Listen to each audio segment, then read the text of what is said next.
ठीक, स्टार्ट है। चलिए,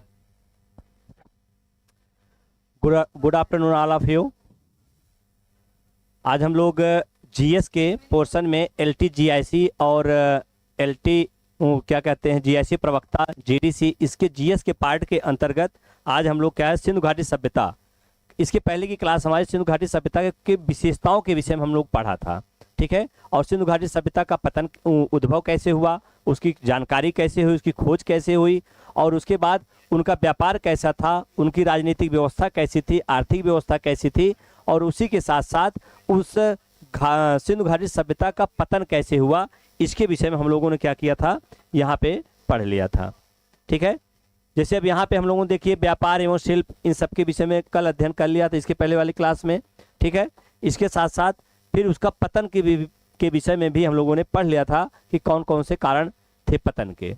जी भैया, राधे राधे राधे राधे, ठीक है। अब आज की जो हमारी क्लास है, इसके बाद कि सिंधु घाटी सभ्यता के प्रमुख स्थल, हम प्रमुख स्थल के विषय में बात करते हैं और उनकी विशेषताएं, सिंधु घाटी सभ्यता के प्रमुख स्थल और उनकी विशेषताओं के विषय में हम लोग यहाँ पे आगे डिस्कस करेंगे, ठीक भैया। ये हमारा जो क्लास है ये एलटी जीआईसी, जीआईसी प्रवक्ता और जीडीसी के जो जीएस पोर्शन के अंतर्गत हिस्ट्री आती है, हम लोग उसकी बात यहाँ कर रहे हैं। सब्जेक्ट की क्लास हमारी इसके मतलब नेक्स्ट क्लास, अगली क्लास चलेगी। यहाँ पे अभी हम लोग जीएस के पोर्शन को लेकर चल रहे हैं, ठीक भैया।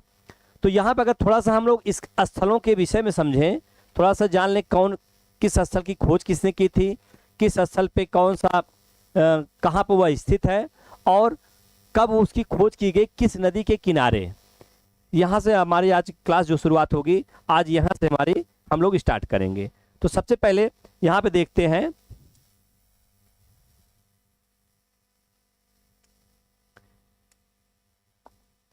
सबसे पहले हम लोग यहाँ पे देखते हैं प्रमुख स्थल। प्रमुख स्थल में जैसे आप लोग देख रहे होंगे, प्रमुख स्थलों में सबसे पहला जो स्थल है वो कौन सा है, हड़प्पा स्थल।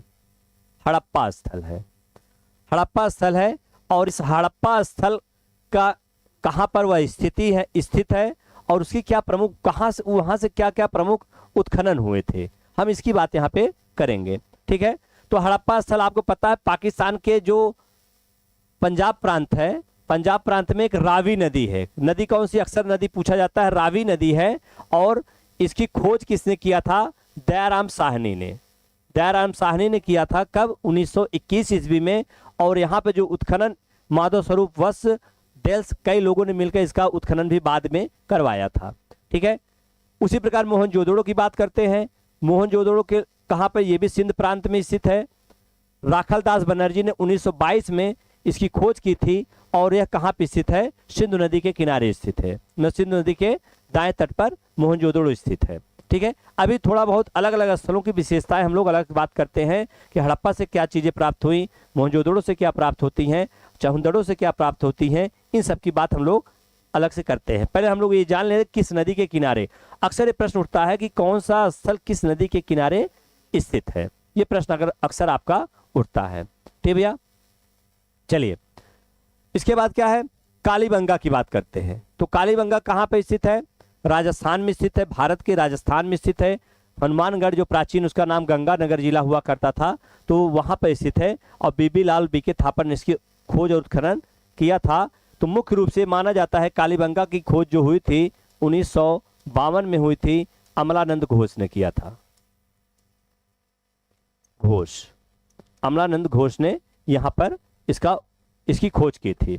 दूसरी चीज धौलावीरा की बात करते हैं। धौलावीरा भी कहाँ पे स्थित है, गुजरात के कच्छ जिले में स्थित है। और यहाँ इसकी खोज की आरएस विष्ट ने इसकी खोज की थी, ठीक है। चहुंदड़ो की बात करते हैं, सिंध प्रांत में है। एनजी गोपाल मजुमदार ने इसकी खोज की थी और यह भी कहाँ पे स्थित है, सिंधु नदी के किनारे स्थित है। और मैके ने इसका उत्खनन कराया था। किसने, मैके ने उत्खनन कराया था, ठीक है। मैके ने इसका क्या कराया था, उत्खनन कराया था। इसी प्रकार लोथल की बात करते हैं। लोथल कहाँ पर है, अहमदाबाद जिला गुजरात में स्थित है। रंगनाथ राव SR राव ने इसका क्या किया था, खोज किया था। ठीक है। और किस नदी पर विशेष करके आपको ध्यान रखना है, नदी अक्सर पूछा जाता है, नदी क्या है, भोगवा नदी है। ठीक है। कोटदीजी सिंध प्रांत में है, पाकिस्तान के। और यह कहाँ पर, इस कौन सी नदी है, सिंधु नदी है। बनावली, ये सब आपके इंपॉर्टेंट है, जो इंपॉर्टेंट है इन सबको आपको विशेष करके ध्यान देना पड़ेगा। ठीक है। बनावली की बात करते हैं, किस नदी किनारे है, यह रंगोई नदी, सरस्वती की सहायक नदी है रंगोई नदी। और रंगोई नदी के तट पर बनावली हरियाणा जिले में स्थित है, मतलब हरियाणा प्रदेश में स्थित है। ठीक है। रोपड़ कहाँ पर स्थित है, रोपड़ पंजाब में, पंजाब इसका वर्तमान नाम रूपनगर है। ठीक है। यहाँ पे क्या पाया गया उसकी बात अभी हम अलग अलग करते हैं। ठीक है। तो यहाँ पे क्या है, इसकी खोज किया किसने, जगदत्त शर्मा ने। और यह किस नदी पर है, सतलज नदी पर है। ठीक। इसके बाद रंगपुर, रंगपुर भी कहाँ पर है, गुजरात में स्थित है। रंगनाथ राव ने इसकी खोज की थी। नदी कौन सी है, भादर नदी है। रंगपुर किस नदी किनारे स्थित है, भादर नदी किनारे स्थित है। इसके साथ साथ आलमगीरपुर, आलमगीरपुर पीछे इसके पहले क्लास में हमने बताया था कि आलमगीरपुर जो है वो कहाँ पे स्थित है, मतलब कहाँ पे है वो, उत्तर प्रदेश के मेरठ जिले में स्थित है, हिंडन नदी किनारे। और यह सिंधु सभ्यता का सबसे पूर्वी बिंदु है, सबसे पूर्वी स्थल है सिंधु सभ्यता का। ठीक। इसके बाद सुत कांगेडोर की बात करते हैं, यह पाकिस्तान बलूचिस्तान प्रांत में स्थित है। ठीक है। इसके साथ साथ सुत को, ये भी क्या है, पाकिस्तान के बलूचिस्तान प्रांत में ये स्थित है। और नदी इसकी है सादी कौर नदी के किनारे स्थित है। नदी की अगर बात करें तो सादी कौर नदी। देखिए ये हो गए क्या है, कुछ प्रमुख स्थल और उन किस नदी किनारे स्थित है और किसने उसकी खोज की थी। जी मेरठ, मेरठ में कौन से है, आलमगीरपुर, जो उत्तर प्रदेश का, जो पूरे सिंधु सभ्यता का सबसे पूर्वी बिंदु है। ठीक भैया। चलिए अब इसके बाद कुछ चीजें आती हैं कि जैसे अगर पूछा जाता है कि हड़प्पा स्थल से क्या क्या चीजें उत्खनन में प्राप्त हुई, महत्वपूर्ण चीजें, वहां से भी प्रश्न आते हैं। हम लोग थोड़ा उससे प्रश्न को देखते हैं, उसको देखते हुए उसके बाद फिर हमारे जो एमसीक्यू जो है कुछ प्रश्न हैं, उस प्रश्नों को हम लोग क्या करेंगे, एक्सप्लेन करेंगे। ठीक भैया। चलिए अगला प्रश्न है, अब अगला टॉपिक यहां से शुरुआती तौर पे हम लोग देखते हैं।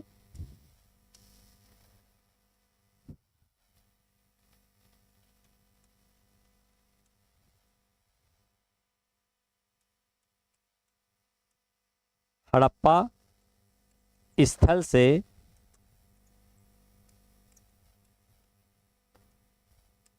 प्राप्त प्रमुख अवशेष,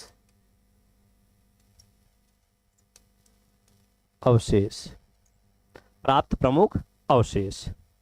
ठीक है।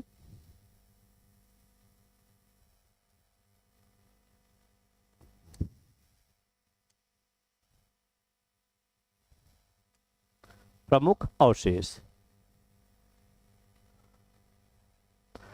अब यहां से क्या प्राप्त हुआ, यही चीज आपको यहां पे ध्यान रखना है कि हड़प्पा स्थल से क्या चीजें प्राप्त हुई थी। ठीक है।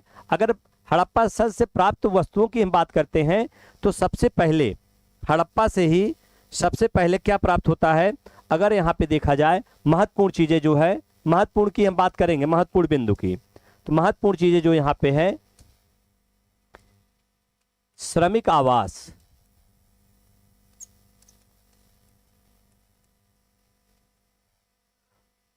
पुरोहित आवास, मतलब यहां से श्रमिक आवास, पुरोहित आवास, इसी के साथ साथ स्वास्तिक के चिन्ह, स्वास्तिक के चिन्ह, स्वास्तिक के चिन्ह क्या क्या मिलता है, श्रमिक आवास, पुरोहित आवास, स्वास्तिक के चिन्ह। उसके साथ साथ उर्वरा देवी की मूर्ति,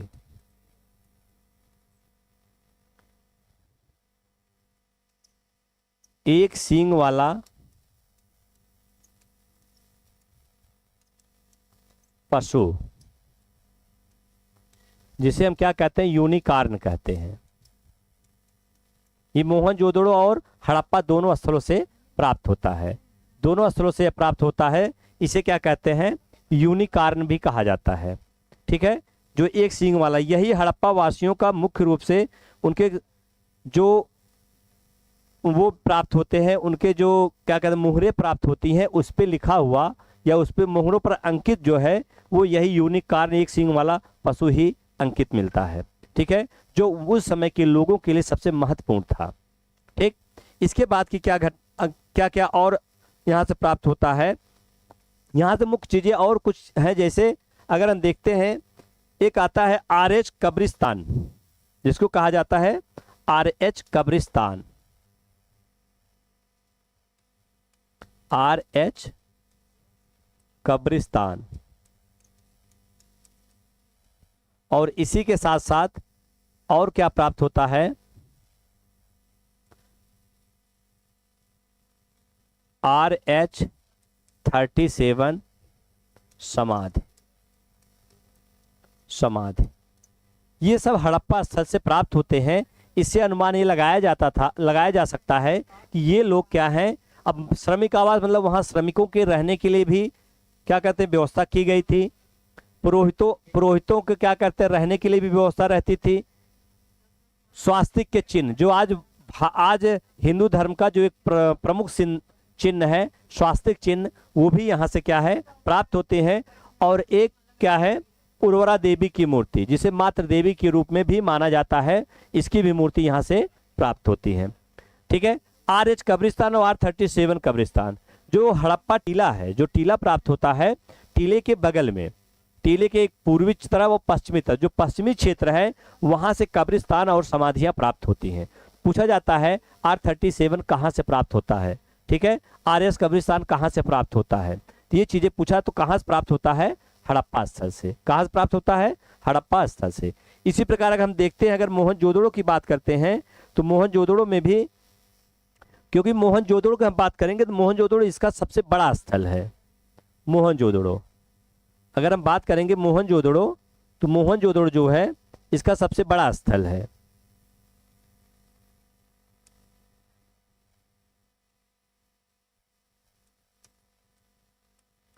मोहनजोदड़ो मोहनजोदड़ो क्या है, हड़प्पा सभ्यता का सबसे बड़ा और सबसे विशाल स्थल है। ठीक है, यहां से क्या प्रमुख चीजें प्राप्त होती हैं, यहां से जो चीजें प्राप्त हुई हैं, इसमें महत्वपूर्ण क्या है, एक विशाल अन्नागार। पूरे सिंधु सभ्यता में अगर अन्नागार की बात की जाए तो सबसे बड़ा जो अन्नागार मतलब अन्न रखने का भंडार सबसे ज्यादा कहां से प्राप्त होता है, वो सबसे बड़ा प्राप्त हुआ कहां से, मोहनजोदड़ो से।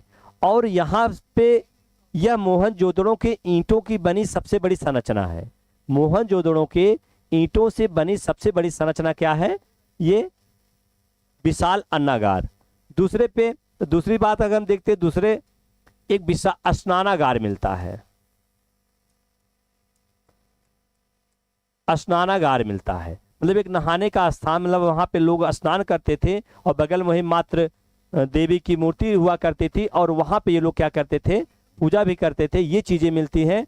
और जो स्नानागार है वो विशाल स्नानागार है, जिसके नीचे जो लेप लगाए गए हैं वो बिटुमिनस के हैं।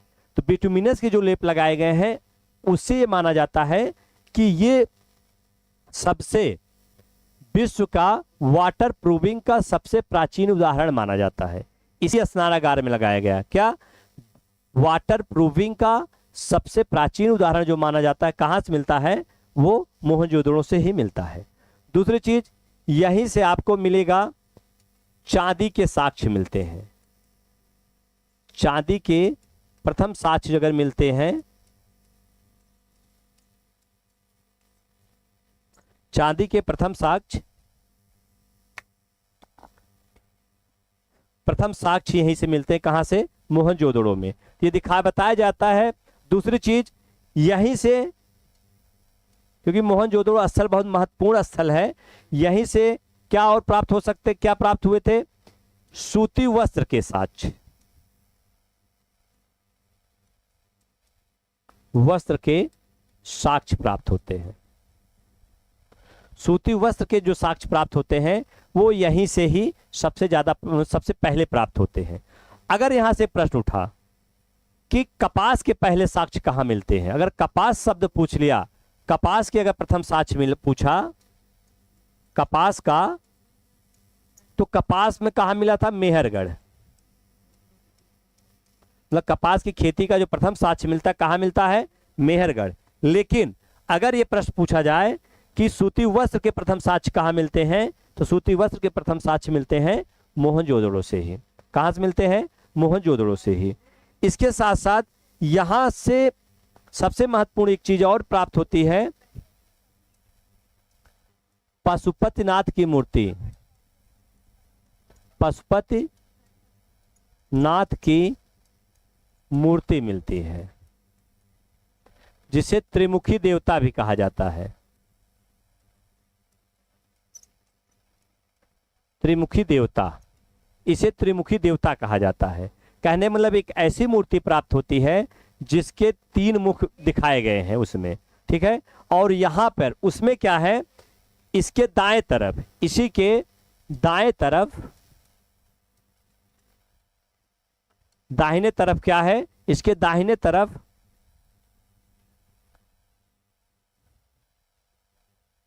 बाघ और हाथी,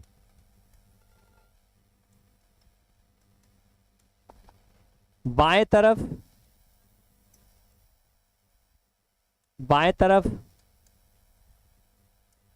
भैंसा और गैंडा है, और गैंडा है। बाएं तरफ भैंसा और गैंडा है। केवल ये चीजें यहां से ये प्राप्त होती हैं जो महत्वपूर्ण है। ठीक भैया, क्लियर? तो यहां से अगर देखा जाए मोहनजोदड़ो से महत्वपूर्ण चीजें, अब जो ये पशुपतिनाथ है, इसी को एक नाम दिया था किसने? मार्शल ने। इसी को मार्शल ने कहा कि यह क्या है? मार्शल ने इसे आद्य शिव कहा था। आद्य शिव कहा।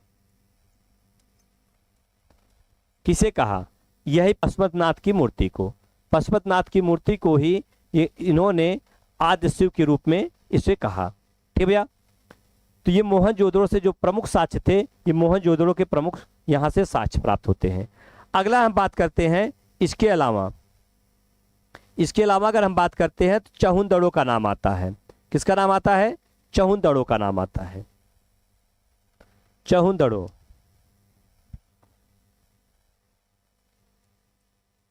चन्हुदड़ो। एनजी मजूमदार ने इसकी खोज की थी। ठीक है, अर्नेस्ट मैके ने क्या किया था? इसका उत्खनन करवाया था। ठीक, यह क्या है? यह एक औद्योगिक नगर है। यह औद्योगिक नगर है,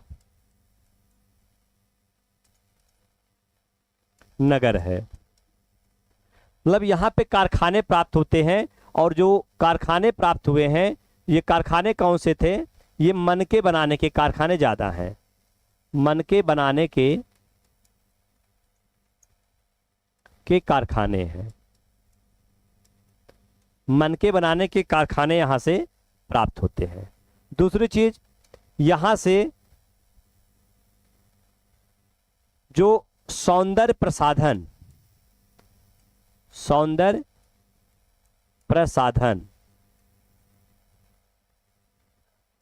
के साक्ष्य मिलते हैं, साक्ष्य प्राप्त होते हैं। क्या मतलब? यहां पे सौंदर्य प्रसाधन से भी, इसका मतलब लोग सजने संवरने पर भी क्या करते थे?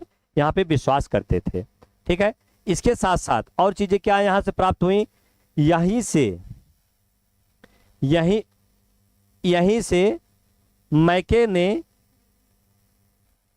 सुई धागा, और जो सुई धागा जो थे, ये सब सुई धागा भी यहां से प्राप्त होते हैं। सुई धागा। ठीक है, इसके बाद अगला जो आपका आता है लोथल। लोथल स्थल की बात होती है। लोथल,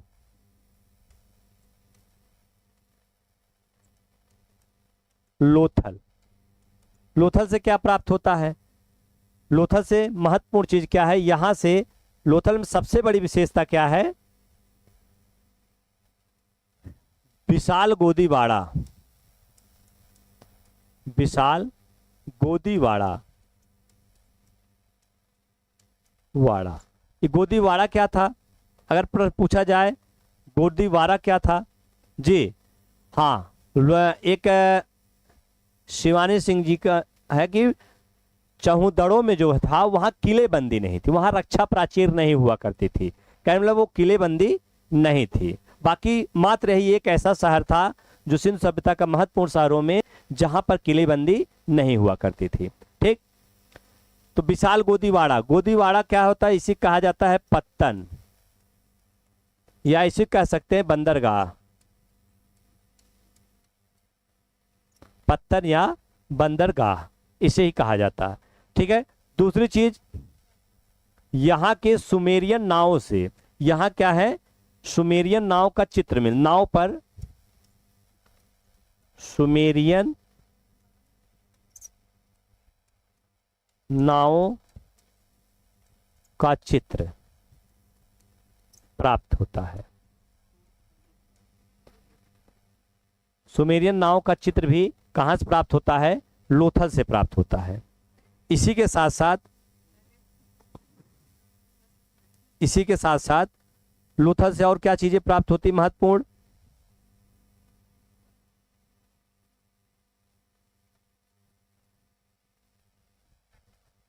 फारस की मुहर, क्या प्राप्त होती है? फारस की मुहर।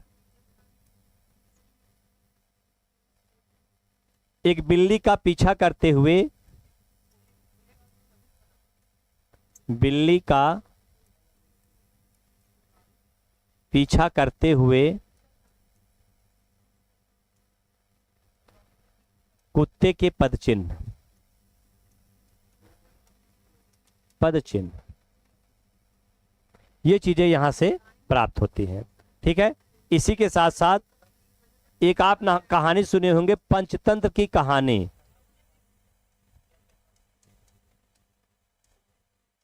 की कहानी में जो एक चालाक लोमड़ी की कहानी जो है उसका उल्लेख मिलता है। चालाक लोमड़ी की कहानी, की कहानी, इन सब का उल्लेख कहां से प्राप्त होता है? ये लोथल से प्राप्त होता है। ठीक है, इसके बाद का जो प्रमुख स्थल है, उसके बाद के प्रमुख स्थलों को हम देखते हैं तो उसका नाम आता है कालीबंगा। क्या है? कालीबंगा, कालीबंगा। पीछे हमने बताया कहां पर स्थित है? राजस्थान में स्थित है, राजस्थान के गंगानगर जिले या उसे हनुमानगढ़ जिला कहा जाता है, वहां पर स्थित है। अब ये जो सिंधु सभ्यता का कालीबंगा जो है, ये इसे दीनहीन बस्ती कहा जाता है,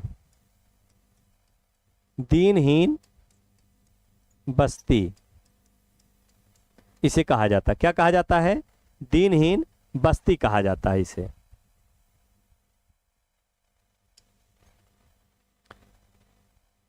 यहां से दो महत्वपूर्ण चीजें प्राप्त होती हैं, उसमें एक महत्वपूर्ण चीज क्या है? एक महत्वपूर्ण, दो फसलों के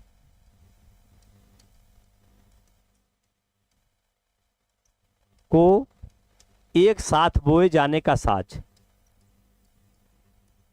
एक साथ बोए जाने का साज,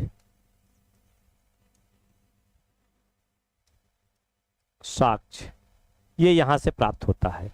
इसी के साथ साथ, इसी के साथ साथ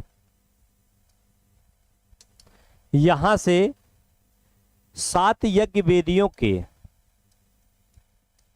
यज्ञ वेदियां के साक्ष्य मिलते हैं।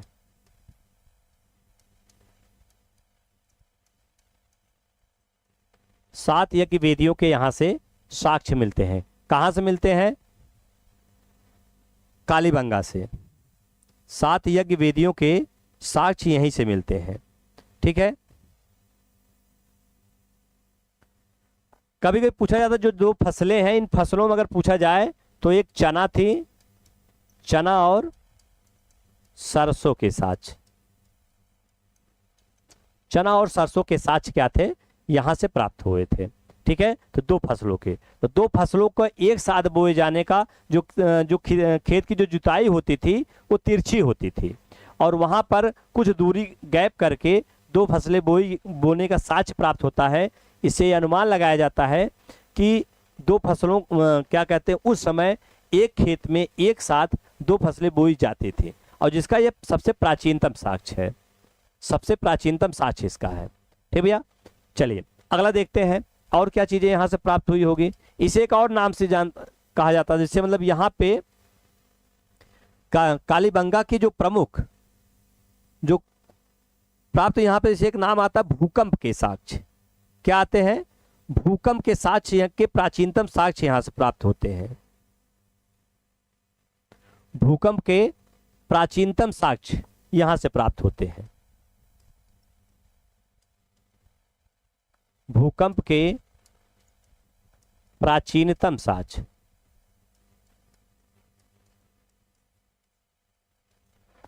और एक और है लकड़ी की नाली।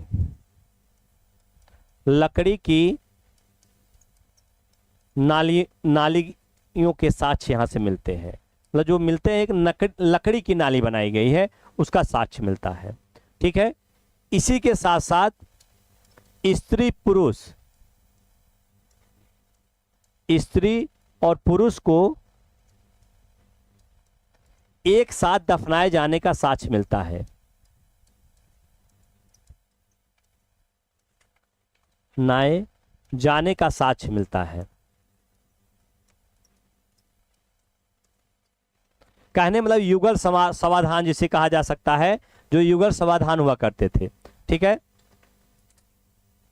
जी। लकड़ी की नाली जी, हाँ जी, युगल समाधान भी यहां से प्राप्त होते हैं।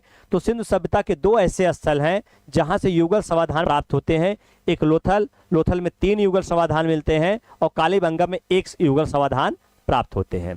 ठीक है। तो कालीबंगा में कितने मिलते हैं? मात्र एक युगल समाधान प्राप्त होते हैं। तो उस समय की जो यहां से जो चीजें प्राप्त हुई है, सबसे महत्वपूर्ण के रूप में यहां से इसे जाना जाता है। इसके बाद अगला स्थल है धौलावीरा। अगला स्थल कौन सा है? धौलावीरा।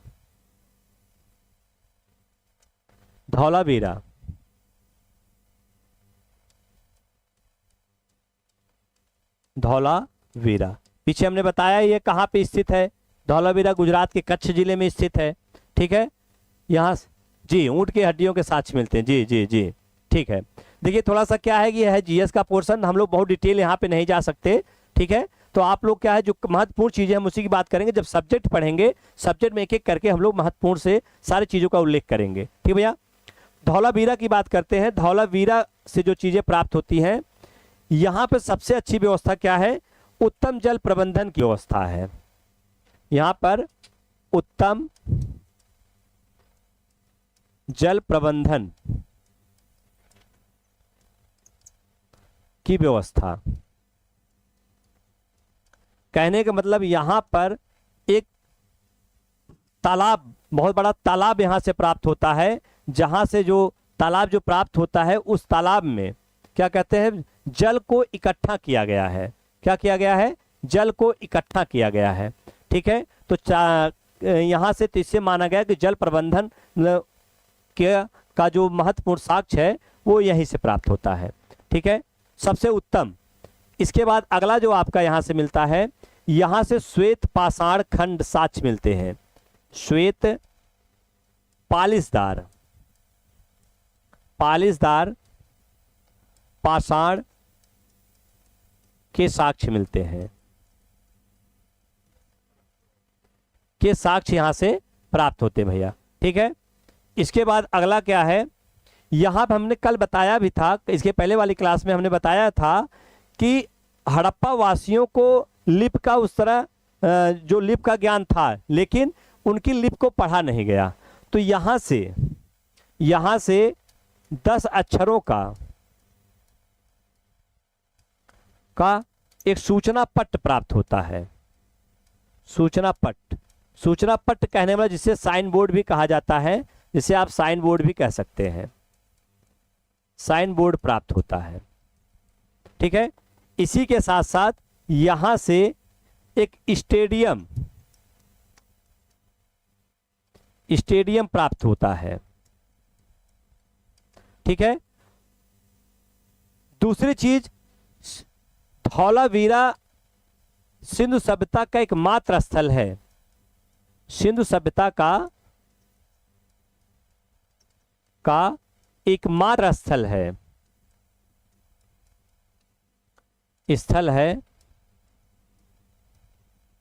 जो कर्क रेखा पर स्थित है,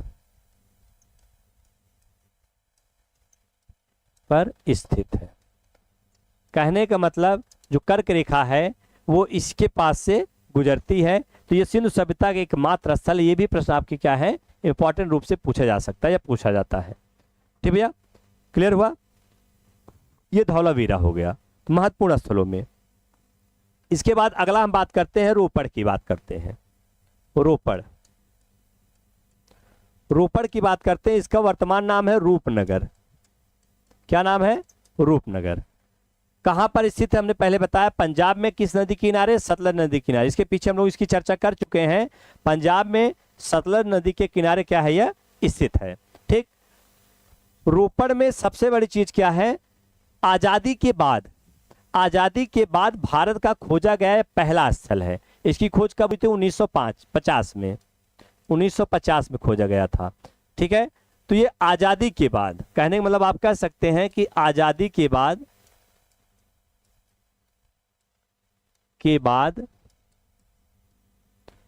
भारत की बात हो रही है, क्योंकि अब पाकिस्तान भारत अलग अलग हो गए। भारत में खोजा गया पहला स्थल है।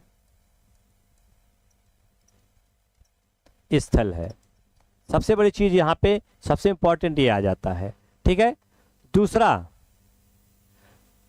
आपका क्या आ जाता है, यहां से इसी समय यहीं से अगर देखा जाए एक चीज प्राप्त होता है, एक मालिक के साथ कुत्ते को दफनाए जाने का साज।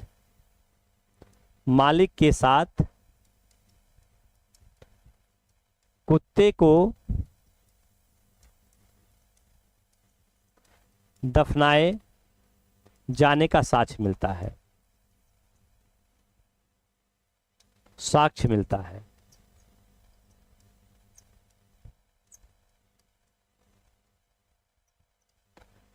कुत्ते को दफनाए जाने का साक्ष्य मिलता है।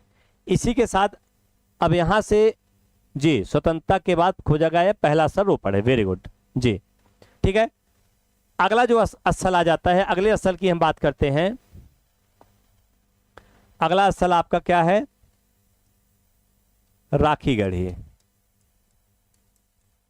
राखीगढ़ी स्थित कहां पर है? राखीगढ़ी भी पीछे हमने बताया कि कहां पर स्थित है, हरियाणा में स्थित है। राखीगढ़ी कहां पर स्थित है? हरियाणा में स्थित है। अगर देखा जाए भारत का यह मतलब भारत में स्थित अगर देखा जाए तो भारत में स्थित यह क्या है, सिंधु सभ्यता का सबसे बड़ा स्थल के रूप में इसको जाना जाता है। ठीक है। इसी के साथ साथ एक और नाम आता है बनावली। बनावली का नाम आता है, पीछे किस नदी किनारे स्थित है, इसकी भी बात हमने पीछे कर दिया है। बनावली जो है, बनावली से क्या महत्वपूर्ण चीजें हैं, बनावली से जो मिट्टी के हल प्राप्त होते हैं। क्या प्राप्त होते हैं? एक मिट्टी के पकाई मिट्टी के हल प्राप्त होते हैं। तो पूछा जाता है कि पकी मिट्टी के हल कहां से प्राप्त होते हैं, तो बनावली से प्राप्त होते हैं। ठीक भैया। बनावली भी कहां पर है? हरियाणा में ही स्थित है। ठीक, क्लियर भैया। चलिए अगला हम प्रश्न अगले बात करते हैं, कुछ स्थलों का नाम आता है, जैसे पूछ लिया जाता है कि उत्तर प्रदेश में कौन से स्थल स्थित है। उत्तर प्रदेश के स्थलों के विषय में पूछ लिया जाता है। तो उत्तर प्रदेश के जो प्रमुख स्थल हैं, उत्तर प्रदेश केवल पूछा जाता है कौन से स्थल हैं जो सिंधु घाटी सभ्यता, कौन से स्थल जो उत्तर प्रदेश में स्थित है। तो उत्तर प्रदेश में हमने अभी बताया क्या था, एक नाम बताया था आलमगीरपुर, गिरपुर। दूसरा एक स्थल है हुलास,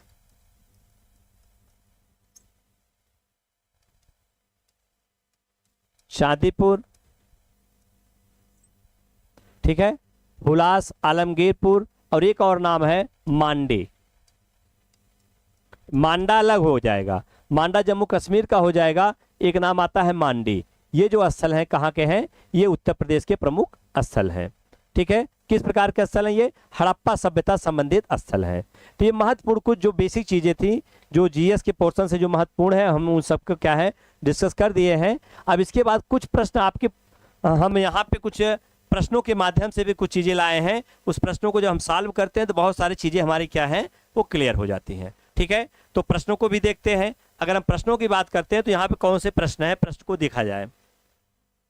पहला प्रश्न है कि हड़प्पा संस्कृति के संदर्भ में निम्नलिखित में से कौन सा कथन सही नहीं है। नहीं है, ध्यान रखना है। ठीक है, प्रश्न का आंसर आप लोग भी देते रहिए। प्रश्न यही है कौन सा कथन सही नहीं है। पहला क्या है, यह एक विकसित सभ्यता का प्रतिनिधित्व करती है। तो क्या हड़प्पा सभ्यता एक विकसित सभ्यता थी? जी वीएस राठौर जी। जी, तो हड़प्पा सभ्यता क्या एक विकसित सभ्यता का प्रतिनिधित्व करती थी? दूसरा ऑप्शन है कांस्यकालीन या कांस्यकालीन सभ्यता थी। तीसरा है लोग चित्रलेख लिपि का प्रयोग करते थे। और चौथा है हड़प्पा और मोहनजोदड़ो के भवनों के निर्माण में पत्थरों का व्यापक रूप से उपयोग हुआ था। तो यहाँ पर पीछे हम लोगों जब इसके पहले वाली क्लास लिए तो वहाँ चर्चा किए थे, जो यहाँ के मकान, सड़कें, ये सब जो बनी हुई हैं, ये क्या हैं, किस प्रकार के, ये कुछ सड़कें तो कच्ची ईंट की हैं और ज़्यादा जो सड़कें पक्की ईंट की भी हैं, और मकान क्या हैं, लगभग सभी मकान पक्की ईंट के बनाए गए हैं। तो कहने का मतलब यहाँ से पत्थरों का कोई प्रयोग नहीं होता है। जी पूनम जी, डी, वेरी गुड। तो आंसर आपका क्या है, डी, क्योंकि हड़प्पा सभ्यता विकसित सभ्यता का प्रतिनिधित्व करती थी। यह एक कांस्यकालीन सभ्यता, पीछे हम लोगों ने चर्चा इसकी कर दिया था, पीछे हमने क्लास में बताया था इसे। ठीक है, और ये लोग चित्रलेख लिपि, जिसको भाव चित्रात्मक कहते हैं, पिक्टोग्राफ कहते हैं। चित्रलेख लिपि को एक नाम देते हैं अंग्रेजी में पिक्टोग्राफ। पिक्टोग्राफ, ठीक है, इसका इस प्रकार का ये प्रयोग करते थे। लेकिन ये लोग क्या हैं, पत्थरों के, जो इनका मकान पत्थरों से नहीं बनता था बल्कि किससे बनता था, ईंटों से। वेरी गुड, आंसर आपका राइट आंसर आपका क्या है, डी। चलिए अगले प्रश्न को देखते हैं। किस हड़प्पी स्थल से एक साथ दो फसलें उगाए जाने के साक्ष्य मिलते हैं? अभी अभी हमने बताया कि कहां से, कालीबंगा से। कालीबंगा से दो फसलों के एक साथ उगाए जाने का साक्ष्य प्राप्त होता है। ठीक भैया, अगला प्रश्न चले, आगे बढ़ा जाए। आंसर देते रहिए भाई फटाफट। अगला प्रश्न है, निम्नलिखित में से कौन सी एक संपूर्ण हड़प्पा संस्कृत माला में निर्मित पक्की ईंटों की विशालतम संरचना है? कहने का मतलब एक कौन सी ऐसी संरचना है जो सबसे बड़ी, ईंटों की बनी सबसे बड़ी संरचना थी? यही प्रश्न आपका पूछा गया है। ठीक है, तो कौन सा है, बृहद स्नानागार, अन्न भंडार, सभागार या लोथल गोदीवाड़ा? तो क्या है भाई यहां बताइए। जी पीछे का आंसर क्या था, कालीबंगा, सरसों चना, वेरी गुड, ठीक। तो लोथल, अब यहां पे क्या है, ईंटों की बनी संरचना। अगर मोहनजोदड़ो से पूछा जाए तो ये जो था बृहद स्नानागार जो था, ये मोहनजोदड़ो की सबसे बड़ी संरचना थी। मोहनजोदड़ो की सबसे बड़ी संरचना थी, बड़ी इमारत थी। लेकिन अगर पूरे सिंधु सभ्यता की बात किया जाए, पूरे सिंधु सभ्यता की बात किया जाए तो वो सबसे बड़ी इमारत कौन सी थी? तो अन्न भंडार नहीं भाई, अन्न भंडार नहीं थी, सॉरी जी जी, मोहनजोदड़ो सबसे बड़ी इमारत जो थी वो अन्न भंडार थी, ठीक है। लेकिन अगर ये बात किया जाए कि पूरे सिंधु सभ्यता की बात किया जाए तो पूरे सिंधु सभ्यता की सबसे बड़ी इमारत कौन सी? गोदीबाड़ा थी, जिसको बंदरगाह भी कहते हैं। ये कहां पे थी? भोगवा नदी पर। कहां पर? भोगवा नदी पर। साबरमती और भोगवा के जो संगम था वहां पर ये गोदीबाड़ा का साक्ष्य प्राप्त होता है। कहां से? लोथल से। ठीक भैया, तो राइट आंसर आपका क्या है? क्योंकि पूछा है यहाँ पे हड़प्पा संस्कृति का, पूरे सिंधु सभ्यता का पूछा है, तो आंसर आपका राइट होगा ये। लेकिन अगर मोहनजोदड़ो की सबसे बड़ी इमारत की बात करेंगे तो क्या है? अन्न भंडार है। ठीक, चलिए अगला प्रश्न देखते हैं। अगला प्रश्न क्या है? हड़प्पन संस्कृति के संदर्भ में शैलकृत स्थापत्य के प्रमाण कहां से मिलते हैं? शैलकृत मतलब जो पत्थरों से बनाए गए जो स्थापत्य है उसके प्रमाण कहां से प्राप्त होते हैं? ये चीजें, यही आपका प्रश्न पूछा जाता है। ठीक है, अगर हम इसकी बात करते हैं, अभी हमने चर्चा किया था एक स्थल का नाम धौलावीरा। धौलावीरा में हमने बताया श्वेत पालिशदार पाषाण, पाषाण स्तंभ, ये धौलावीरा से प्राप्त होते हैं।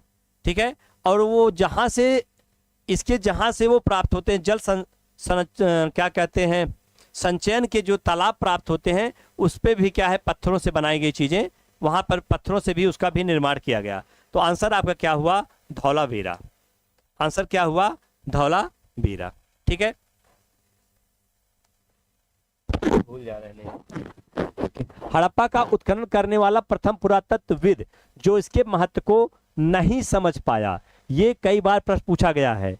जो इसके क्या कहते हैं, इसके महत्व को नहीं समझ पाया। इसको हमने कल भी बता दिया, मतलब इसके पहले वाली क्लास में, हमने पिछले वाली क्लास में इसमें बताया था कि कौन व्यक्ति गया और 2 बार यात्रा किया, 2 बार वह यात्रा किया था हड़प्पा का, फिर भी वह क्या है? इसके महत्व को नहीं समझ पाया। तो कौन व्यक्ति था वह कौन था? कनिंघम था, अलेक्जेंडर कनिंघम था। अलेक्जेंडर कनिंघम था जो इसके महत्व को समझ नहीं पाए। वेरी गुड, ये आंसर वेरी गुड। ठीक है, चलिए अगला प्रश्न देखते हैं। देखिए यहां पे सुमेलित करना है, एक तरफ हड़प्पी स्थल है और एक तरफ कहां पर, किस राज्य में वह स्थित है, यह प्रश्न है। एक तरफ स्थल है, एक तरफ किस राज्य में वह स्थित है, इसको आपको बताना है। जी 1826, जी 1826 में मेसन गया था, चार्ल्स मेसन गया था। ठीक है, और कनिंघम तो 1853 पहली बार गया था, बाद में 1870 में गया था। ठीक है, चलिए इसको देखते हैं। प्रश्न है ये मांडा। मांडा क्या है? मांडा कहां पर स्थित, यही आपको बताना है। मांडा, मांडा स्थल कहां पर स्थित है भाई? मांडा स्थल सीधे जम्मू कश्मीर चले आइए। यह सिंधु सभ्यता का सबसे उत्तरी स्थल है, सबसे उत्तर में स्थित स्थल मांडा था। ठीक है, इसके बाद एक नाम आता है दैमाबाद। दैमाबाद सबसे क्या है? ये दक्षिणी स्थल है। सिंधु सभ्यता का सबसे दक्षिणी स्थल कौन सा है? दैमाबाद है। और उसके बाद कालीबंगा, अभी अभी हमने बताया राजस्थान, और राखीगढ़ी क्या है? हरियाणा। अब इस आधार पे क्या बताना आपको? ठीक है, इस आधार पर अगर हम लोग देखते हैं, इस आधार पे 3 4 1 2 देखा जाए, ए का 3, ए का 3, गुड, बी का 4, वेरी गुड, और सी का 1 और ये D, very good. Right answer C आपका 3 4 1 2। ठीक भैया, क्लियर हो रहा है? चलिए अगले प्रश्न को देखते हैं। अगला प्रश्न क्या है? सिंधु घाटी सभ्यता वैदिक सभ्यता से किस प्रकार भिन्न थी? मतलब इस वैदिक सभ्यता से भिन्न थी, क्यों भिन्न थी, यही बताना आपको। इसके पास विकसित शहरी जीवन की सुविधाएं थी, इसके पास चित्रलेखी लिपि थी, इसके पास लोहे और रक्षा शास्त्रों से ज्ञान का अभाव था, उपयुक्त में से सभी। तो आपको बताना है कि क्या ऐसी चीजें थी, तो आपको ध्यान में रखना है। वैदिक सभ्यता किस प्रकार की सभ्यता थी? ये शहरी न होकर क्या थी? ग्रामीण थी, ग्रामीण सभ्यता थी। तो वैदिक सभ्यता ग्रामीण सभ्यता थी, इसीलिए। और लेकिन सिंधु सभ्यता क्या थी? वो शहरी सभ्यता थी। इन दोनों अलग हो गए। इसके पास चित्रलेखी लिपि थी, तो वैदिक सभ्यता के लोगों को लिपि का ज्ञान नहीं था, क्योंकि उनकी जो वो शुद्ध साहित्य पर ध्यान रखते थे, सुनकर ही बात करते थे। ठीक है, दूसरी चीज, इसके पास लोहे और अच्छा शास्त्रों के ज्ञान का अभाव था। तो कहने का मतलब सिंधु घाटी सभ्यता जो सही, सिंधु घाटी सभ्यता में क्या था, लोहे का अभाव था। लेकिन वैदिक सभ्यता जब बाद में आर्य आते हैं, आर्यों को लोहे का ज्ञान हो जाता है। तो राइट आंसर आपका क्या है, भिन्न यही था, क्योंकि इनके पास लोहे का और अच्छा शास्त्रों के ज्ञान का अभाव था। ठीक है, ये आपका आंसर यहां पे सी हो जाता है। ठीक भैया, सी। चलिए अगला प्रश्न देखते हैं। फिर सुमेलित करने के लिए आ गया है। यहां पे क्या है, एक हड़प्पा स्थल की बात किया है और नदी। देखिए हमने दोनों प्रकार के इसमें बताया था कि दोनों प्रकार प्रश्न बनते हैं, हड़प्पा बस्ती और नदी। तो पहला क्या है, मोहनजोदड़ो। मोहनजोदड़ो किस नदी पर स्थित है, सिंधु नदी पर। किस नदी पर, सिंधु नदी पर। रोपड़ किस नदी पर है, सतलज नदी पर। कालीबंगा किस पर है, घग्गर नदी पर। और हड़प्पा किस पर है, रावी नदी पर। ठीक है जी सर, डी होगा ना। अच्छा पिछले वाले क्वेश्चन देखते भाई, कैसे डी होगा। देखिए यहां पूछा भिन्न थी, अलग कैसे थी, यहां अलग करके पूछा भैया। ठीक है, अलग करके अलग पूछा है तो ध्यान रखना है। यहां पे अलग कैसे, दोनों को हम अलग कैसे मानेंगे। तो क्या इन पे विकसित शहरी जीवन था, जीवन नहीं था। ठीक है, चित्रलेखी लिपि थी, ये भी नहीं थी। लेकिन अंतर जब हम बात करते हैं मुख्य रूप से क्या है कि लोहे का और मतलब इनको लोहे का अच्छा अभाव था, शब्द दिया है अभाव था, मतलब ज्ञान नहीं था। इसीलिए आंसर इससे ही सी हुआ, क्योंकि सिंधु सभ्यता के लोगों को लोहे का ज्ञान नहीं था, लेकिन उनको ज्ञान था। ठीक है, चलिए तो इसको हम देखते हैं। ये आंसर क्या बनता है, ए बी सी डी का। इसमें देखिए मोहनजोदड़ो किस नदी के पे है, सिंधु नदी पे है। ए का कौन सा हुआ, ए का 1, बी का कौन सा हुआ 3, और सी का कौन सा हुआ 2, और डी का 4। आंसर ए आपका यहां पे राइट आंसर। ठीक भैया, आंसर ए आपका क्या है, राइट आंसर। ठीक, आगे बढ़ा जाए। चलिए अगला प्रश्न देखते हैं। फिर देखिए सुमेलित करने के लिए आया है। फिर यहां पे सुमेलित करने के लिए पूछा गया है जी, कांसे की नर्तकी की मूर्ति कहां से प्राप्त होती है। कांसे की नर्तकी की मूर्ति, नृत्य करते हुए कांसे की जो मूर्ति प्राप्त होती है वो मिलती कहां से, मोहनजोदड़ो से। फारस की खाड़ी की मुद्रा ये लोथल से प्राप्त होती है। कहां से मिलती है, लोथल से प्राप्त होती है। और पुरुष नर्तक की आकृति जो मिलती है वो यहां से मिलती है, अग्निवेदी के साक्ष्य मिलते हैं यहां। अब इसको मिलाइए, ए का क्या है 3, ए का 3, बी का क्या है 2, बी का 2, सी का क्या है 1 और ये 4। राइट आंसर आपका क्या हुआ, डी। राइट आंसर क्या होगा आपका, डी। 9 का राइट आंसर डी। ठीक भैया, सी कैसे होगा भाई, डी ही आंसर होगा ना। ये देखो एक बार मिलाओ, कांसे की नर्तकी की मूर्ति कहां मिलती है, नृत्य करते हुए कांसे की मूर्ति मोहनजोदड़ो से प्राप्त होती है। फारस की जो मुद्रा अभी पीछे हमने बताया था लोथल से प्राप्त होती है। ये पुरुष नर्तक की बात, यहीं पर आप कंफ्यूज होंगे। तो पुरुष नर्तक जो होगा वो हड़प्पा से प्राप्त होता है। ठीक है, और अग्निवेदियों के साथ जो मिलते कहां से, कालीबंगा से। तो इसके अकॉर्डिंग ऑप्शन क्या हुआ, डी राइट आंसर हुआ। ठीक भैया, चलिए अगला प्रश्न देखते हैं। सिंधु सभ्यता के एक स्थल से प्राप्त एक भांड पर एक दृश्य अंकित है जो पंचतंत्र की सुविदित लोक कथा चालाक लोमड़ी की को याद दिलाता है। यह भांड जिस स्थल से प्राप्त हुआ है, ध्यान रखना, अभी हमने पीछे तुरंत बताया था कि चालाक लोमड़ी की कहानी कहां से प्राप्त, मतलब जो चित्रांकन जो प्राप्त होता है कहां से मिलता है, वो कहां से मिलता है, लोथल से। लोथल से मिलता है। और ये वहां इसकी जो उल्लेख हुआ है बाद में, विष्णु शर्मा नामक जो व्यक्ति थे जो गुप्त काल के थे, उन्होंने एक पुस्तक लिखी थी पंचतंत्र, और पंचतंत्र में ही इस कहानी का उल्लेख मिलता है। ठीक भैया, तो आंसर राइट आंसर क्या है, लोथल। ठीक, चलिए आगे बढ़ते हैं। और भी कोई क्वेश्चन होगा, 1-2 क्वेश्चन और होंगे। निम्न में से कौन एक हड़प्पी नगरों का सर्वाधिक महत्वपूर्ण लक्षण है। हड़प्पा नगर का सबसे महत्वपूर्ण, हड़प्पी की बात हो रही है, इसका केवल हड़प्पा की बात नहीं, पूरे सिंधु सभ्यता की बात हो रही है, ये चीज ध्यान में रखना है। तो उस समय नगरों की महत्वपूर्ण विशेषता क्या थी, यही देखना है। विशाल आकार उनका था, विशाल इमारतें थी, योजनाबद्ध विन्यास था, चौड़ी सड़कें थी। आंसर बताइए भाई इसका। इस पे आप लोग थोड़ा विचार करके बताइए, क्योंकि विचारणीय प्रश्न है ये।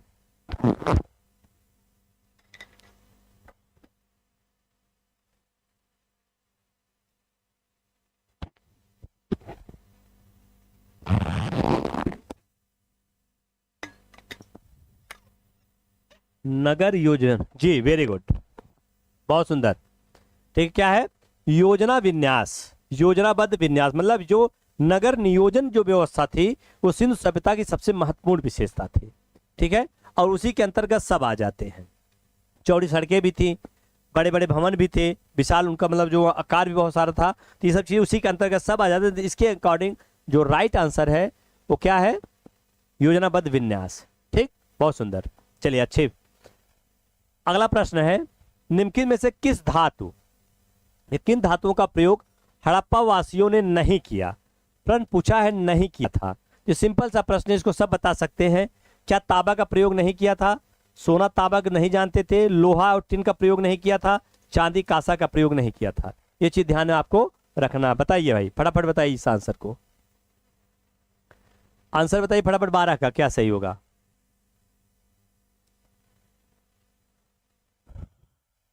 लोहे का ज्ञान, वेरी गुड। क्या है? लोहा और टिन। टिन के ज्ञान तो था उनको, क्योंकि टिन और कांसा मिला, टिन और तांबा मिला के कांसा बनाते थे, लेकिन लोहे का ज्ञान नहीं था, तो लोहा यहाँ पे नहीं था, इसीलिए ये आप सी ऑप्शन क्या है यहाँ से, वो अलग ऑप्शन है।